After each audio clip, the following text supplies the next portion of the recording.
Assalamualaikum. Waalaikumsalam. Silakan masuk Ibu, silakan duduk. Terima kasih Bu. Selamat pagi Bu Bida. Pagi Bu, ada yang bisa saya bantu? Iya Bu Bida, kan ini saya lagi hamil 3 bulan. Saya ini sering merasa tidak enak badan, terus ingin muntah. Badan saya itu tidak enak kalau sering itu tidak nyaman kalau pakai pakaian yang tidak rapi. Kalau pergi setrika saya sering jengkel gitu Bu Bida.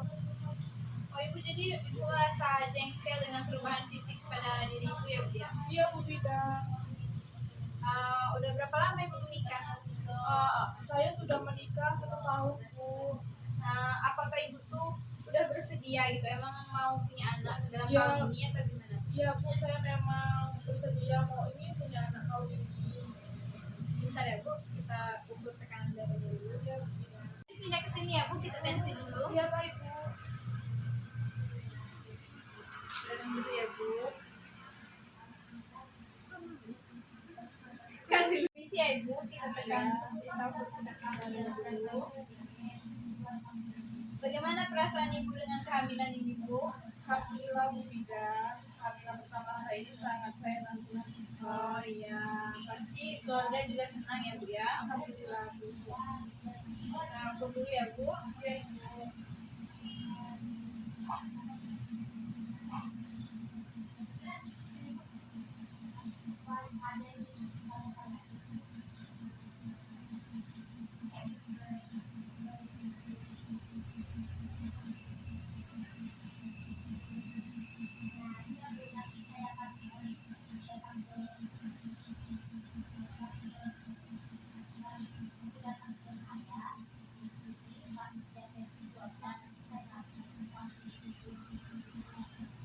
Normal ya Ibu. Kan Bu kembali ke tempat duduknya ya Bu ya. Gimana ya Bu Bida kehamilan saya ini? Gini ya Bu. Kehamilan ini merupakan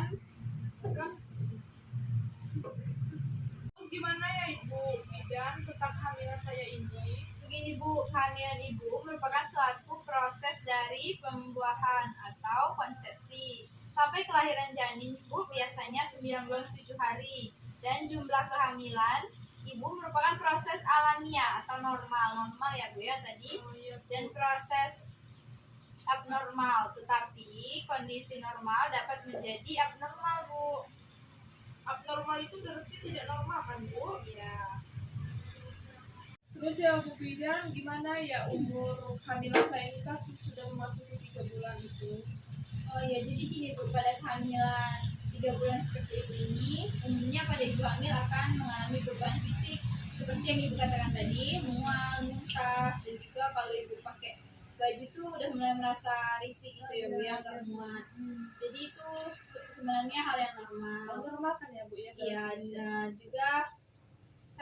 dan juga Bu, nanti Ibu akan mengalami perubahan payudara, seperti payudara Ibu akan lebih membesar, akan berat, merasa penuh, dan juga nanti Ibu akan kayak di sekitaran payudara Ibu itu akan terasa perih. Oh gitu. Iya, jadi itu nggak apa-apa. Terus Nggak apa-apa juga ya, Ibu nanti akan merasakan ingin buang air kecil terus Bu. Nah, jadi Ibu nggak usah ditahan-tahan, mungkin bisa langsung ke kamar mandi. Iya baik Bu Bida. Bu Bida, selain yang Ibu Bida tadi kasih tahu sama saya, ada nggak yang perlu saya perhatikan lagi selama saya masa kehamilan saya ini? Masih ada Bu. Apa itu Bu Bida? Ibu merokok atau suami Ibu itu merokok Bu? Kalau di rumah. Kalau suami saya yang merokok, kalau saya tidak. Nah, kalau Ibu merokok itu akan menyebabkan bayi Ibu lahir prematur, cacat, bahkan bisa keguguran ya Bu ya. Jadi nanti kalau di rumah misalnya suami Ibu lagi ngerokok, suruh di luar atau Ibu bisa menjauh, karena itu nggak bagus buat Ibu hamil. Terus Bu Bida, saya ini mau nanya lagi, apa ya Bu yang baiknya saya lakukan? Kan saya ini kan perubahan fisik saya ini kan mulai terjadi ya. Iya. Terus saya harus melakukan apa gitu? Ibu juga bisa, misalnya Ibu mual muntah, itu Ibu bisa menanggulanginya dengan Ibu makan yang kayak protein dan karbohidrat, seperti makan nasi putih yang secukupnya ya Bu ya. Kalau Ibu, Bu, kalau kalau misalnya ibu nggak selera makan nasi putih, ibu bisa menggantinya dengan bubur atau ibu makan snack-snack ya bu ya, crackers atau buah-buahan ya bu ya, untuk mengganti karbohidrat dari nasi. Mbak Ibu Bidan, makasih ya atas sarannya tadi. Semoga kandungan saya ini baik-baik saja ya Bu. Nanti kalau misalnya saya ada keluhan, saya datang sini lagi ya Bu. Oh iya Bidan. baik ibu, saya sangat membuka ya bu ya. Nanti kalau misalnya ibu ada sesuatu lagi ibu yang terjadi atau ibu merasa ada yang aneh, langsung aja ke sini ya bu ya. Makasih ya Bu Bidan. Ya, hati-hati di jalan ya bu. Assalamualaikum Ibu Bidan. Waalaikumsalam. Ibu Vina, silakan masuk Bu. Iya Bu, terima kasih. Silakan duduk Ibu. Iya Bu. Dan oh iya Bu, Ibu apa kabar? Ibu makin cantik aja nih. Alhamdulillah baik Ibu. Ibu sendiri gimana? Alhamdulillah baik juga Bu. Ibu keadaan bayi Ibu gimana ya Bu? Terus kemarin kan saya sempat dengar dari tetangga saya bahwa Ibu tuh habis melahirkan anak pertama ya Bu, seorang laki-laki.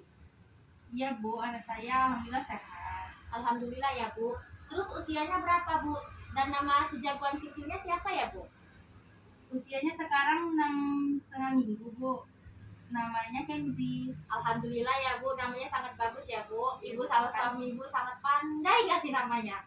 Makasih Bu. Alhamdulillah, makasih Bu. Oh baik Bu, ada yang bisa saya bantu Bu? Jadi gini Bu Bidan, mertua saya nyaranin saya untuk bawa Kenzi imunisasi. Nah, saya mau nanya sama Bu Bidan, manfaat imunisasi itu apa ya Bu? Oh, kalau manfaat imunisasi itu Bu, yang itu tuh untuk melindungi diri dari berbagai penyakit yang berbahaya atau beresiko menyebabkan kematian. Imunisasi juga bisa menjadi cara untuk membentuk kekebalan kelompok, dan hal ini penting untuk mencegah penyebaran penyakit pada orang yang tidak bisa menjalani imunisasi Bu. Oh jadi gitu Bu Bidan. Terus pada usia berapa aja saya bisa bawa Kenzi imunisasi Bu Bidan? Oh, yang pertama itu Bu ada vaksin BCG. Vaksin BCG ini hanya diberikan sekali sebulan Bu. Optimal diberikan pada usia 2 bulan. Yang kedua itu ada vaksin DTP. Vaksin DTP ini pertama dapat diberikan bila si kecil telah mencapai usia 6 bulan. Salah Bu, 6 minggu. Yang pertama itu Bu ada vaksin BCG. Vaksin BCG ini hanya diberikan sekali dan optimalnya diberikan pada usia 2 bulan. Pada pemberian vaksin ini, obatnya akan disuntikan di bawah kulit ya Bu, terus tuh meninggalkan lentingan di tempat bekas suntikan. Yang kedua itu ada vaksin DTP. Vaksin DTP ini pertama dapat diberikan bila si kecil telah mencapai usia 6 minggu. Setelah pemberian vaksin ini biasanya kan si kecil mungkin akan mengalami demam nih Bu. Tapi Ibu tidak perlu khawatir karena nanti Ibu bisa konfirmasi sama saya nanti akan ngasih Ibu obat paracetamol. Yang ketiga itu Bu, ada vaksin campak. Vaksin campak ini diberikan pada usia 9 bulan dan diulang saat usianya 24 bulan. Yang keempat Bu, ada vaksin rotavirus. Vaksin rotavirus dapat diberikan untuk mencegah diare pada si kecil dan diberikan 2 dosis Bu. Dan bisa juga diberikan 3 dosis secara oral dengan jarak 4-8 minggu. Saat si kecil berusia 8-32 minggu. Yang kelima ada vaksin influenza. Vaksin ini dapat diberikan saat usianya 6 bulan sampai 2 tahun. Terutama diperuntukkan untuk si kecil dengan kekebalan tubuh yang lemah ya Bu. Dan diberikan pada 2 dosis dengan jarak minimal 4 minggu Bu. Oh jadi gitu Bu Bidan. Jadi nanti saya bawa Kenzi ke sini lagi untuk vaksin usia 2 bulan nanti ya Bu? Ya, nanti saat Kenzinya sudah usia 2 bulan, Ibu bisa datangi saya. Nanti saya akan kasih Kenzi vaksin BCG ya Bu. Oh iya Bu, makasih ya Ibu. Iya Bu, Saya pamit sama-sama. dulu ya Bu. Iya Bu. Assalamualaikum Bu Bidan. Waalaikumsalam.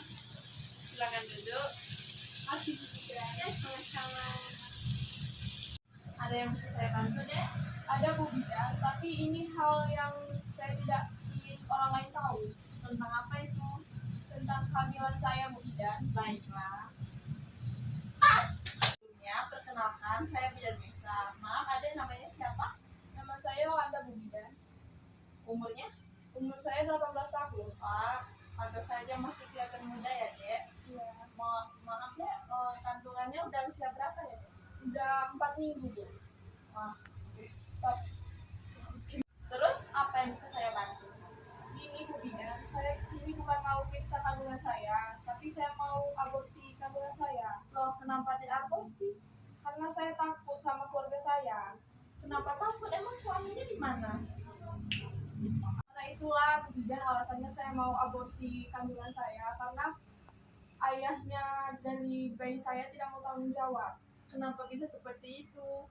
Katanya dia belum siap untuk mempunyai anak dan menjadi seorang ayah. Terus kata keluarganya gimana? Saya takut Bu Bidan nanya sama keluarganya. Kenapa harus takut, Dek? Adek harus memberitahu keluarganya dan keluarga Adek sendiri. Saya nggak mau Bu Bidan, saya takut. Saya mau cerita. Biarkan saya mengaborsi anak saya Bu Bidan. Oh, maaf, Dek, kalau itu saya tidak bisa membantu Adek karena mengaborsi bukan tugas dan kewenangan saya. Tolonglah Bu Bidan, saya tidak tahu lagi harus bagaimana. Dek, jadi jika Adek ingin mengaborsi kandungan Adek itu akan membuat Adek lebih sakit lagi kan dulu. Dek, Mati Mas. Dek, jika Adek ingin mengaborsi, jika Adek ingin Aborsi. Dek, jika Adek ingin terus mengaborsi kandungan Adek, itu bisa menyebabkan infeksi kepada rahim Adek sehingga bisa menyebabkan kanker rahim di serviks Adek dan juga bisa menyebabkan Adek tidak bisa mengandung lagi atau mandul. Tidak Ibu Bidan, nanti kalau keluarga saya tahu bisa-bisa saya diusir dan tidak dianggap anak lagi. Tidak mungkin terjadi itu, Dek. Coba Adek omongkan baik-baik kepada keluarga Adek. Mudah-mudahan keluarga Adek bisa menerima dan bisa membantu mencari solusinya, Dek. Tapi tidak mungkin Bu Bidan, ayah saya itu orangnya sangat keras. Adi coba omongkan terlebih dahulu pada keluarga Adi dengan baik-baik. Kalau misalnya untuk membantu Adi mengaborsi kandungan Adi, saya tidak bisa membantu. Tapi kalau misalnya membantu untuk membuat Adi lebih positif dan lebih semangat, itu bisa saya bantu. Kalau begitu saya pulang aja ya Bu Bidan, saya pamit. Saya akan coba ngomong sama keluarga saya dan keluarga pasangan saya. Baik, nanti langsung pulang ya Adi, jangan melakukan hal-hal yang aneh-aneh. Ya kalau gitu terima kasih ya Bu Bidan, saya pamit dulu. Iya baik, terima kasih.